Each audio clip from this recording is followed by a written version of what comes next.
जो औलाद अपने माँ बाप के साथ जैसा करेगी उसकी भी औलाद वैसा ही करेगी। एक बेटा बाप के कले कालर को पकड़ा, खींच के घर से निकाला बाहर, खींच के लेके जा रहा था, तो एक जगह पे जाके बाप रुक गया, बोला बेटा बस कर, बस कर, इससे आगे मुझे मत ले जाओ।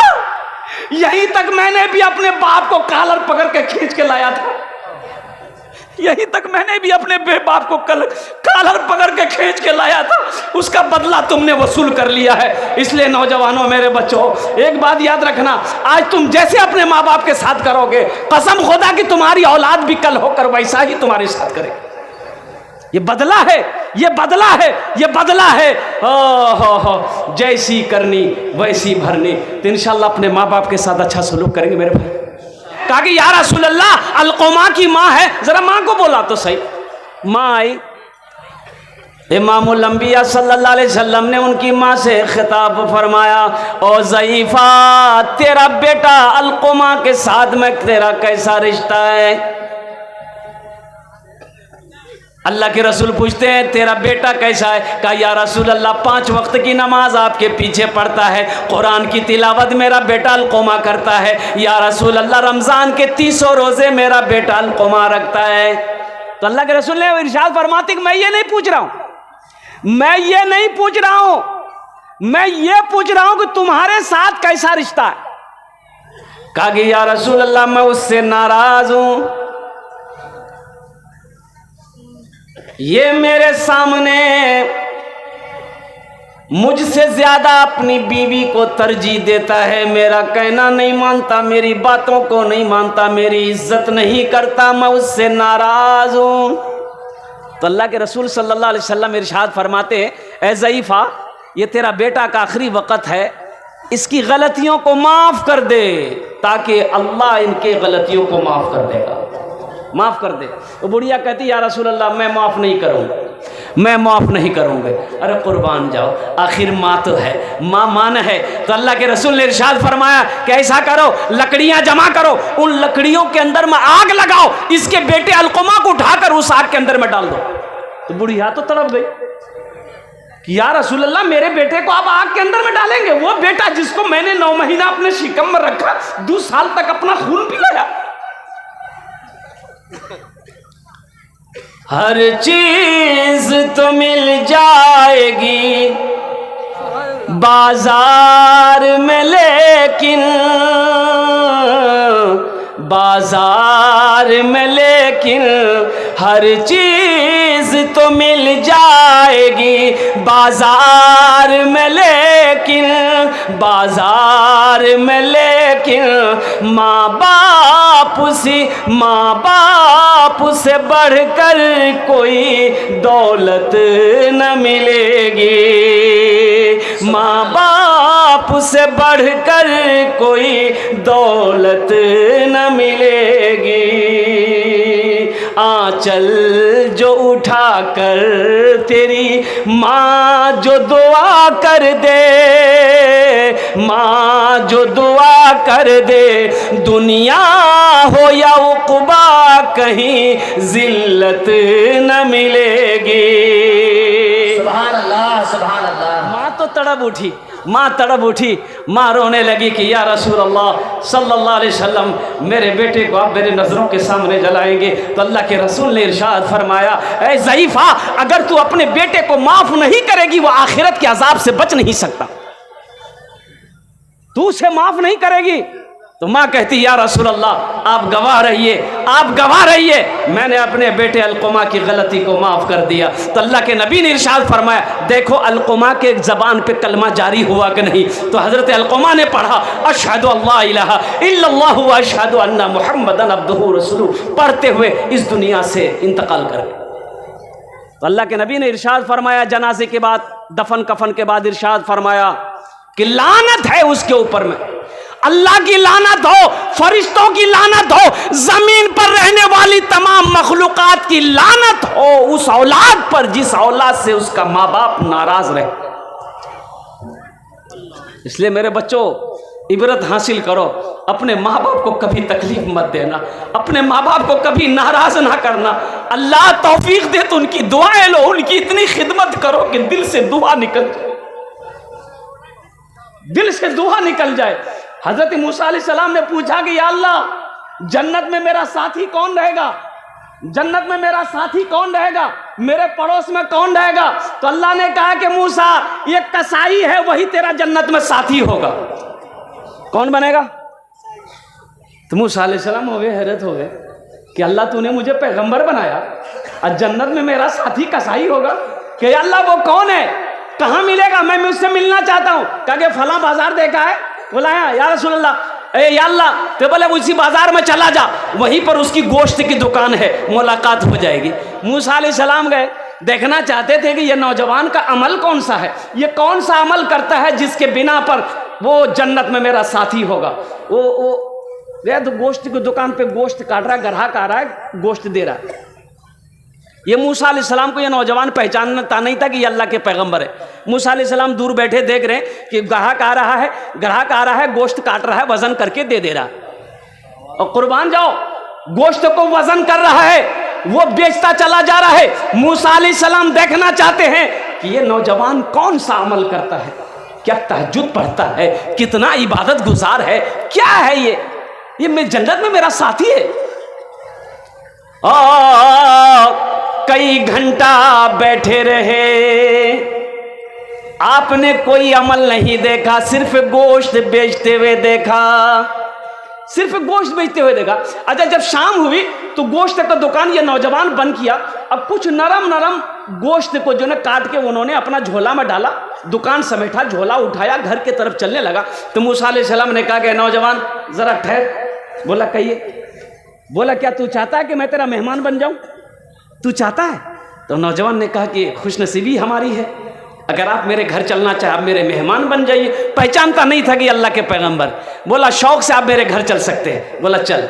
आगे आगे नौजवान है, पीछे पीछे अल्लाह के पैगंबर हजरत मूसा अलैहिस्सलाम है। जब घर पर ये नौजवान पहुंचा, मूसा अलैहिस्सलाम को बिठाया, देखता है कि इस कोने में एक चारपाई पड़ी है, वहां पर एक ज़ईफ़ा औरत, कमजोर सी नहीफ सी औरत, बुढ़िया जो है वो पड़ी हुई।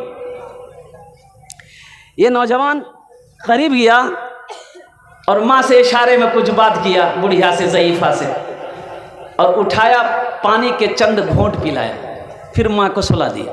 वो नौजवान आया, बर्तन धोया, हांडी चढ़ाया चूल्हे पे और गोश्त पकाया। गोश्त पकाने के बाद आटा गोंदा, रोटी पकाई, और रोटी पकाने के बाद एक प्याला लिया, शोरबा डाला गोश्त का, और वो एक रोटी तोड़ करके उसमें अच्छा से मिलाया, मुलायम किया, एकदम साफ लिक्विड कर दिया। मूसा अलैहिस्सलाम देखते जा रहे हैं, अल्लाह के पैगंबर देखते जा रहे हैं। कुर्बान जाइए, लिक्विड हो गया। ये नौजवान चारपाई के करीब गया, चारपाई के कोने में बैठा, अपनी माँ को उठाया, हाथों में सीने से लगाया, यूं सीने से लगाया, और माँ के प्याले में पानी लेकर पहले चेहरा धोया और अपना गमछा से माँ के चेहरे को पोंछा, फिर रोटी का लुकमा उठाकर मां के मुंह में डाला। वो मां खाती जा रही है, कुछ बोल रही है, इतनी ताकत तो नहीं, आवाज तो नहीं है वो दूर वाले समझ पाए। तो मूसा अलैहिस्सलाम ने कान लगाया कि ये बोल क्या रही है। तो नौजवान से पूछा कि तेरी मां कुछ बोल रही है? तो नौजवान बोला कि मैं क्या बताऊं, मेरी मां ऐसी दुआ मांग रही है कि मैं बता नहीं सकता। मैं अपनी माँ की खिदमत करता हूँ तो मेरी माँ यही दुआ करती है हमेशा कि या अल्लाह, मैं अपने बेटे से राजी हूँ, तू इसे जन्नत में मूसा का साथी बना दे, मूसा का साथी बना देना। तो बताइए कहाँ हम गुनहगार हैं? अब मूसा अलैहिस्सलाम अल्लाह के पैगंबर हैं, भला साथी बन सकते हैं? मूसा अलैहिस्सलाम ने उसके पीठ पे हाथ को रखा और कहा कि बेटा जानते हो तुम खुश नसीब हो, अल्लाह ने वो मकाम अता फरमाया, मूसा तेरे सामने खड़ा है।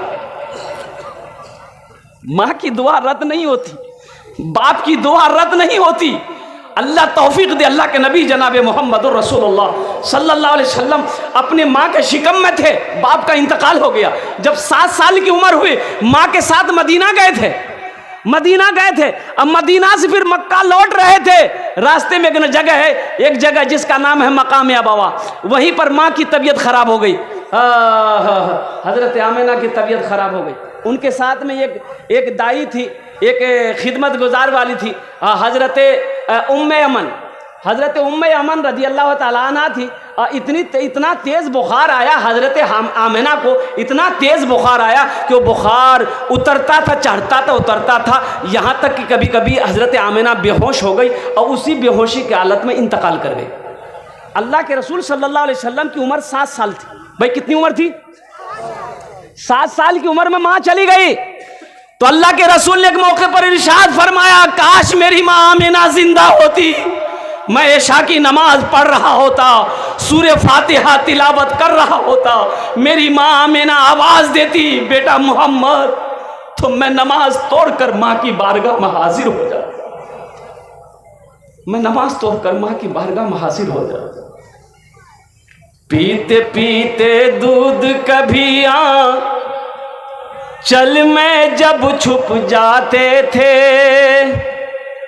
खुद ठंडक में माँ सोती, गोदी में हम सो जाते थे, गोदी में हम सो जाते थे।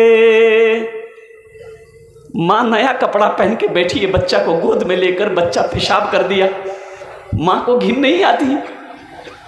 रात में बिस्तर में बच्चा सोया है, बच्चा पेशाब कर दिया और कोई दूसरा बिस्तर नहीं है, माँ पेशाब की तरफ आके लेट जाती है, अपने बच्चे को सूखे में सुलाती। माँ बोली, मन भावन मेरा बेटा रूप समान है, जो माँ की ममता ना समझे वो कितना नादान है, वो कितना नादान है जिनके सर पे माँ की ममता, जग में बड़ा इंसान है, जग में बड़ा इंसान है। इसमें से बहुत सारे भाई हमारे होंगे जिनकी माँ नहीं होगी, जिसका बाप इस दुनिया से चला गया, माँ चली गई। अफसोस होता मेरे बच्चों, माँ बाप का मकाम क्या है, माँ बाप कैसी दौलत है। उनके दिलों से पूछो जिनकी माँ बाप जिंदा नहीं है। मुझसे पूछो कि मेरे माँ बाप आज नहीं हैं, कुर्बान जाओ। उनसे पूछो जिनकी माँ नहीं है, जिसका बाप नहीं है, तुम क्या समझोगे। इस दौलत, ये दौलत अल्लाह ने दिया है, इसकी इज्जत करो, इसलिए कि माँ बाप के कदमों के नीचे जन्नत है। मत पूछो रातों को मैं भी कैसे कैसे सोता हूँ, मत पूछो रातों को मैं भी कैसे कैसे सोता हूँ, जब जब माँ की याद सताए चुपके चुपके रोता हूँ, चुपके रोता हूँ। है दर माँ के चरणों में तन मन धन कुर्बान है, जो माँ की ममता ना समझे वो कितना नादान है, वो कितना नादान है। उनके दिल से पूछो,